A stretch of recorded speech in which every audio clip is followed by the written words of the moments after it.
जय श्री राम।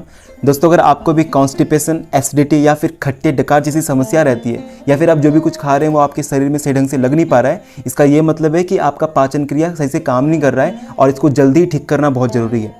एक स्वस्थ व्यक्ति दोस्तों वही होता है जो अपने शरीर से और मन से स्वस्थ होता है, और इन दोनों में इम्बैलेंस होने का कारण भी कहीं ना कहीं हमारे पेट का ही है, जब हमारा खाना सही से पचता नहीं है। अगर मैं शरीर के स्तर की बात करूं तो जो भी कुछ आप खाना खा रहे हैं वो अगर सही से पचेगा नहीं, भोजन में मौजूद जो पोषक तत्व है वो हमारे शरीर में लगेगा नहीं, जिससे बॉडी ग्रोथ में आएगी रुकावट। अगर मैं मन की बात करूं वो भी हमारे पेट से ही कनेक्ट होता है। आपने ये सुना होगा, जैसा अन्न वैसा मन। ये कथन बिल्कुल सही है, क्योंकि जिस खाना में सही से पोषक तत्व मौजूद नहीं है, मिनरल्स नहीं है, विटामिन्स नहीं है, न्यूट्रिएंट्स मौजूद नहीं है, तो वो आपके शरीर को फायदा ही क्या करेगा, बल्कि दुविधा ही उत्पन्न करेगा ना। वो आपके आंतों में जाके चिपकेगा, आपके आमाशय में जाके चिपकेगा, जिससे कॉन्स्टिपेशन की शिकायत और एसिडिटी की शिकायत हमेशा बनी रहेगी और आपका मन हमेशा रूझा हुआ रहेगा, मन खराब रहेगा। इसीलिए पाचन तंत्र को मजबूत बनाना सभी के लिए बहुत ज़रूरी है। एक व्यक्ति जो दिन भर काम कर रहा है, उसको भूख सही समय पे लग रहा है, उसका खाना सही से पच रहा है, रात में नींद सही से आ पा रहा है और सुबह मल का निष्कासन सही ढंग से हो पा रहा है, इसका मतलब है कि वही एक स्वस्थ व्यक्ति है दोस्तों।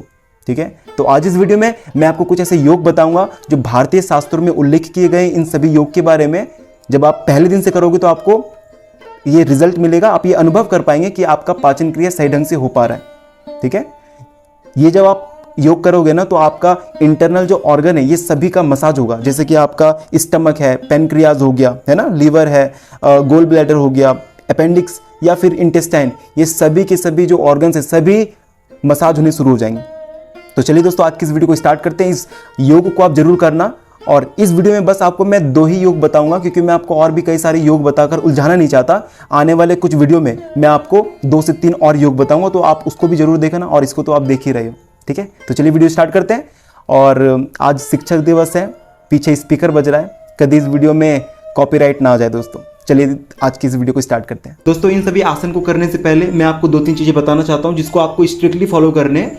सभी के सभी योग जो हैं आपको खाली पेट करना है, खाना खाने के तुरंत बाद नहीं करना है, क्योंकि जब आप इन सभी योग को करेंगे तो आपके पेट में प्रेशर पड़ता है, राइट। तो अगर आप खाना खा लेते हो तो 3 से 4 घंटे बाद करना है, या फिर अगर आप खाली पेट करेंगे तो ज़्यादा आपके लिए काम करेगा। अगर आप पानी पी लेते हैं तो आधे घंटे के बाद शुरू करना है। ठीक है, जब आप इन सभी योग को करेंगे ना तो इससे जो है आपका किडनी का परफॉर्मेंस बेहतर होगा, आपका आंतरिक जो ऑर्गन्स है ये इनका मसाज होगा, स्ट्रॉन्ग बनेंगे ये। इसके बाद एंडोक्राइन सिस्टम जो होता है वो भी बेहतर होगा, ब्लड का फ्लो बढ़ जाएगा आपके पेट में, जिससे भोजन को पचाने के लिए बहुत ज़्यादा मदद करता है, और अग्नाशय भी जो है स्टिमुलेट हो जाता है दोस्तों। तो अद्भुत फायदे हैं इसके। सबसे पहला जो हम योग करने वाले हैं इसका नाम है मंडूक आसन, जिसको इंग्लिश में फ्रॉग पोज कहते हैं। तो इसको करने से पहले आपको क्या करना रहेगा, अगर आप डायरेक्ट जो है वज्रासन पोज में नहीं जा सकते हो तो मैं आपको बिल्कुल बेसिक तरीके से बता रहा हूँ। आपको लेफ्ट हैंड को यहाँ पे रखना है सपोर्ट के लिए, और राइट पैर को जो है यहाँ पे ऐसे यूँ मोड़ना है। ठीक है, ये करने के बाद फिर राइट हैंड को इस साइड रखना सपोर्ट के लिए, फिर लेफ्ट पैर को ऐसे मोड़ देना। ठीक है ना, तो आप आ जाओगे वज्रासन पोज में। इन सभी योग को कौन कर सकते हैं कौन नहीं कर सकते हैं वो भी मैं आपको बता देना चाहता हूँ। प्रेग्नेंट वुमेन जो होते हैं उन्हें नहीं करना है। ठीक है, जिनकी पेट की समस्या है, जिनका मेडिसिन चल रहा है और अल्सर का प्रॉब्लम है, या फिर पेट से जुड़ी बहुत गहरी समस्या है, उन्हें नहीं करना है। घुटनों में जिनका एक्सट्रीम वाला पेन है उन्हें भी नहीं करना है। ठीक है, इन सभी लोगों को नहीं करना है। और कौन कर सकते हैं, जो नॉर्मल हैं, जो जिन्हें ज़्यादा दर्द नहीं है वो सभी लोग कर सकते हैं। जिन्हें थोड़ा बहुत दर्द है ना वो क्या करेंगे, देखो ये मैंने टॉवेल अपने पास रखा है, तो जिनके घुटनों में दर्द है या फिर जिनके एंकल में दर्द है, या फिर इस स्थिति में जो लोग नहीं बैठ सकते उन्हें क्या करना है, इस तरीके से आपको टॉवेल लेना है, और अगर एंकल में पेन है तो एंकल के नीचे यहाँ पे जो है यहाँ पे ऐसे यूँ रख लेना है। इससे आपको थोड़ा सा राहत जरूर मिल जाएगा। ठीक है, या फिर अगर आप ऐसे नहीं बैठ पा रहे हो और आपको दिक्कत हो रहा है तो आप, मैं थोड़ा सा पीछे हो जाता हूँ, ऐसे देखो आपको इधर बीच में ऐसे यूँ रख करके इसके ऊपर बैठना। ये तो खैर टॉवेल है, आप यहाँ पे पिलो रख सकते हो, ऐसे करके बैठोगे तो आप आसानी से इसके ऊपर बैठोगे, इसके ऊपर नहीं बैठोगे। ठीक है, अब अगर आपके घुटनों में दर्द है ना तो आप क्या करोगे, इसके नीचे यहाँ पर आपको यहाँ पे पिलो रख लेना है। ऐसे इस तरीके से रखने से क्या होगा कि आप थोड़ा सा ऐसे ऊपर हो जाओगे, तो आपके घुटनों में ज़्यादा दर्द नहीं होगा। ठीक है, तो चलिए शुरू करते हैं। वज्रासन पोज में कई सारे लोग गलती ये करते हैं कि ये जो एड़ी जो यहाँ पे ये निकला हुआ है इसको ऐसे सीधा करके ऐसे बैठते हैं, पर ये करना गलत है, ये नहीं करना होता है दोस्तों। देखो, ये लेफ्ट पैर के ऊपर में राइट पैर के टो को रखना है, ठीक है, ऐसे, और ये जो हिस्सा ये थोड़ा सा ऐसे होगा, आपको इस बीच में बैठना है ऐसे। ठीक है, तो चलिए शुरू करते हैं। मंडूकासन कहते हैं इसको। सबसे पहले आपको अपने थंब को ऐसे नीचे रखना है, ऐसे हथेली के बीच में। इसके बाद फिस्ट को ऐसे, नकल को ऐसे मोड़ देना है। अब ये जो नाभि है, नाभि के एक साइड दूसरे साइड राइट हैंड को रखना है। जब आप इसे करोगे ना, तो जिनका नाभि जो है स्लिप हो जाता है, नेवल स्लिप हो जाता है, अपने स्थान से खिसक जाता है, उनको भी मदद करेगा। तो चलिए करते हैं। सबसे पहले आपको क्या करना रहेगा, लंबी गहरी सांस लेनी है और यहाँ पे हाथ को रखना है। हाथ को ऐसे ना रख के ऐसे रखेंगे, ठीक है। लंबी गहरी सांस ले, होल्ड,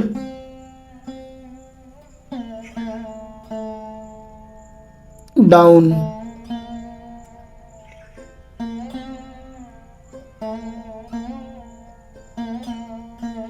मैंने सांस को रोक कर रखा है अभी।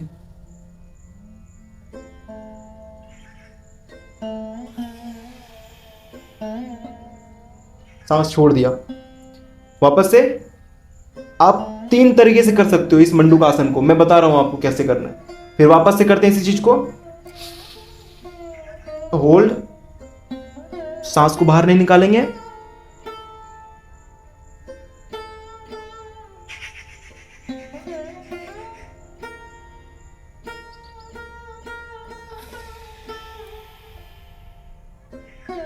तो पहले क्रम में आपने क्या किया, लंबी गहरी सांस ली आपने, उसके बाद कुंभक लगा के आपने ये किया, नीचे गए आप, सांस को आपने रोक रखा, फिर ऊपर आते वक्त आपने सांस को छोड़ दिया। पहला तरीका। दूसरे तरीके में आप क्या कर सकते हो, लंबी गहरी सांस ले, हाथ को बिल्कुल ऐसे रखें, सांस को छोड़ते हुए नीचे जाए, होल्ड। इस स्थिति में आपको कुछ देर रुकना है।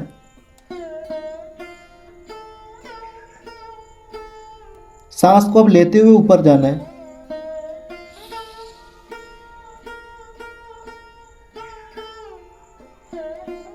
फिर सांस छोड़ते हुए नीचे जाएं,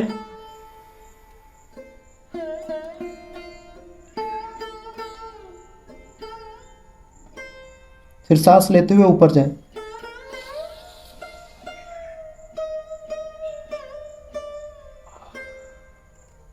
यह आपका दूसरा क्रम था। अब जो तीसरा जो है उसमें आप क्या कर सकते हो, सांस लें गहरा,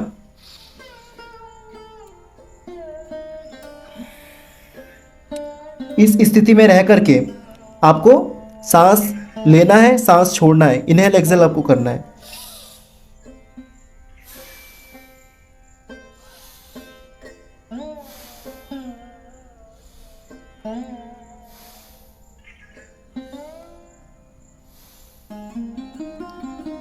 तो आप इस मंडूकासन को 3 तरीके से कर सकते हो, ठीक है। शुरू में जो है आपको 10 बार कर सकते हो आप, ठीक है। धीरे धीरे अपने टाइमिंग को बढ़ा सकते हो, 20 बार 25 बार आप कर सकते हो। तो आप ये देखोगे कि आपका पेट जो है ना बहुत ज़्यादा रिलैक्स महसूस कर रहा है, मतलब कि आराम लग रहा है आपके पेट के अंदर, ठीक है। तो ये हो गया मंडूकासन, जिसे आप खाली पेट करोगे, पेट खाना खाने के बाद नहीं करोगे। जैसे कि अभी मैंने पानी पिया तो मुझे थोड़ा सा दिक्कत हो रहा है, तो इस वजह से अगर आप पानी पीते हो तो आधे घंटे के बाद करना है। इसको कहते हैं फ्रॉग पोज। अब जो हमारा दूसरा जो योग है बहुत ही कारगर है, वो है धनुरासन, जिसको इंग्लिश में बो पोज कहते हैं। तो इसको करने के लिए आपको क्या करना रहेगा दोस्तों, आपको अपने पेट के बल लेट जाना है, राइट। अब सबसे पहले आपको अपने पैरों को लाना है, ठीक। लेफ्ट हैंड से लेफ्ट पैर को ऐसे पकड़ना है। कहां पकड़ोगे, यहां पे टो के पास, ऐसे यूं। और राइट हैंड से राइट पैर को पकड़ना है। इसे कहते हैं धनुरासन। अब सबसे पहले आपको अपने पैरों को ऊपर लाना है।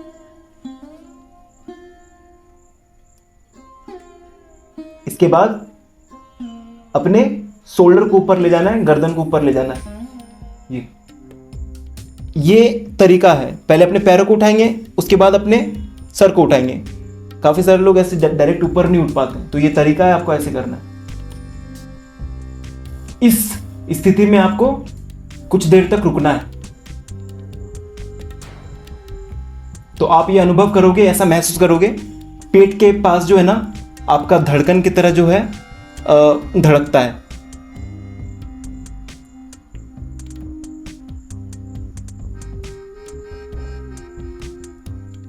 प्रॉब्लम हो वापस से आपको रिलैक्स हो जाना है। इसके बाद वापस से करेंगे।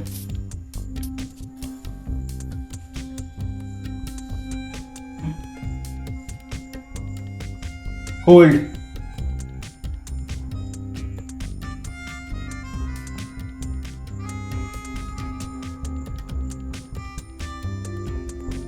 जिन्होंने धनुरासन को कभी नहीं किया है या फिर जिनके शरीर में फ्लेक्सिबिलिटी नहीं है, उन्हें स्टार्टिंग में थोड़ी प्रॉब्लम हो सकती है, पर आप इसको लगातार करोगे तो धीरे धीरे जो है ये होना शुरू हो जाएगा। ठीक है, अब ये तो पहला तरीका है। दूसरा तरीका, आप धनुरासन को ऐसे भी कर सकते हो।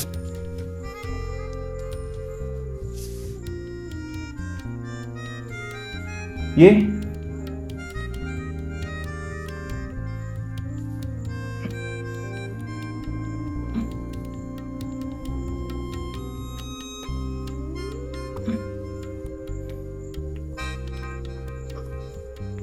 इससे आपके पेट के अंदर जितने भी ऑर्गन्स हैं इन सभी का मसाज होता है और आपका पाचन तंत्र सही होने लगता है। ठीक है, तो शुरुआती दिनों में काफ़ी सारे लोगों को दिक्कत आ सकती है, पर आप इसका प्रयास अभ्यास लगातार करते रहोगे तो धीरे धीरे ये आपके लिए आसान हो जाएगा। लेकिन आपको खाली पेट करना है। तो ये मंडूकासन और ये धनुरासन, इन सभी को आपको खाली पेट करना है। अब ये तो मैंने आपको बताया कि ये सभी जितने भी सारे योग हैं ये आपको सुबह करना है, मॉर्निंग के वक्त। अब मैं आपको थोड़ा सा ये भी बता देता हूँ कि खाना खाने के बाद भी एक आसन है जो आपको कभी भी मिस नहीं करना है। मैंने देखा है कि काफ़ी सारे लोग खाना खाते हैं, अधिकतर लोग अगर आप बोल सकते हो तो ज़्यादा बेहतर रहेगा। ज़्यादातर लोग क्या करते हैं, खाना खाने के बाद तुरंत काम पे लग जाते हैं या फिर तुरंत सो जाते हैं बिस्तर में जाकर। तो ऐसा मत करें। ऐसे करने से जो आपको ब्लोटिंग, आपका रिफ्लक्स, इंडाइजेशन, ऐसी प्रॉब्लम आनी शुरू हो जाती है, गैस बनना शुरू हो जाता है। तो सबसे पहले जो है ना, खाना खाने के बाद आपको क्या करना रहेगा, आपको वज्रासन पोज में बैठना है। ऐसे 5 मिनट 10 मिनट हैबिट लगाओगे तो ये धीरे धीरे आपके लिए आसान हो जाएगा। तो इसमें बैठने से क्या होगा दोस्तों, इसमें बैठने से ये होता है, एक तो आपका पाचन सही होने लगता है। जब आप इस स्थिति में बैठते हो तो आपका जो इंटरनल जो ऑर्गन्स है ये सभी के सभी बिल्कुल रिलैक्स होते हैं। ये बिल्कुल आपका सीधा होता है और खाना जो है वो सीधा धकेलता है नीचे की ओर। इस स्थिति में बैठने के बाद दोस्तों ये होता है कि जो एंजाइम्स होते हैं ना, इनके प्रोडक्शन को बढ़ाता है ताकि आपका भोजन सही ढंग से पच सके। जब आप डायरेक्ट बिस्तर में सोने जाते हो, इसी से आपका कॉन्स्टिपेशन, इसी से आपका एसिड, खट्टे डकारे तभी स्टार्ट हो जाता है। ब्लोटिंग होना, इंडाइजेशन, रिफ्लक्स, ये सारी प्रॉब्लम्स शुरू होती हैं। ठीक है, तो खाना खाने के तुरंत बाद जो है आपको लेटना नहीं है, आपको 5 से 10 मिनट जो है इस स्थिति में बैठना है। इससे आपका डाइजेशन और भी ज़्यादा बेहतर होगा, आपका ब्लड फ्लो बढ़ता है इसमें। ठीक है, आपका जो जठर अग्नि होता है वो सही तरीके से काम कर पाता है। कुछ देर बैठने के बाद जब आप सोओगे तो उसमें कोई दिक्कत नहीं है, लेकिन आपको इस स्थिति में ज़रूर बैठना है खाना खाने के तुरंत बाद। ठीक है, तो यस, ये 2 आसन जो बहुत ज़्यादा कारगर रहेंगे आपके पाचन तंत्र को मजबूत बनाने के लिए, आप ज़रूर करना। और जब आप इसको लगातार करोगे तो जितनी भी सारे प्रॉब्लम्स हैं पेट से जुड़ी, वो सारी धीरे धीरे सही होनी शुरू हो जाएंगी। दोस्तों, उम्मीद करता हूँ आपको आज का ये वीडियो बहुत ज़्यादा पसंद आया होगा। अगर आपको पसंद आया है तो एक अच्छा सा कमेंट जरूर कीजिएगा। और नेक्स्ट जो वीडियो आने वाला है उसमें मैं आपको 3 योग बताऊँगा जो आपके पाचन तंत्र को मजबूत बनाने में बहुत ज़्यादा सहायक होगा। दोस्तों, मिलते फिर एक नई वीडियो के साथ, एक नई टॉपिक के साथ। तब तक आपका दिल से बहुत बहुत शुक्रिया। मेरे चैनल पे अगर आप नए आए हैं तो सब्सक्राइब जरूर कीजिएगा ताकि आपको ऐसे ही वैल्यूएबल कंटेंट देखने को मिले। दोस्तों, लव यू, धन्यवाद।